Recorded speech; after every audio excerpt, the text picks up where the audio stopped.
খেয়ে আমি রেসিপি খেতে খেতে পুরো বোর হয়ে গেছি। তাই আজ মা নিত্য নতুন কিছু ট্রাই করছে।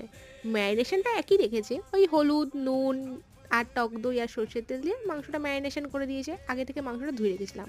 তোমরা এতে সময় নিয়ে আধা ঘন্টা মতো রেখো, তাহলেই হবে। দেখো এখানে আলু, পেঁয়াজ, টমেটো, কাঁচা লঙ্কা, শুকনো লঙ্কা, আদা রসুনের পেস্ট রয়েছে। আলুগুলো নর্মালি যেমন ভাজে তেমন ভেজে নিয়েছি আমরাও, নুন হলুদ দিয়ে। ভাজা ভাজা হয়ে আসলে নামিয়ে নেবো।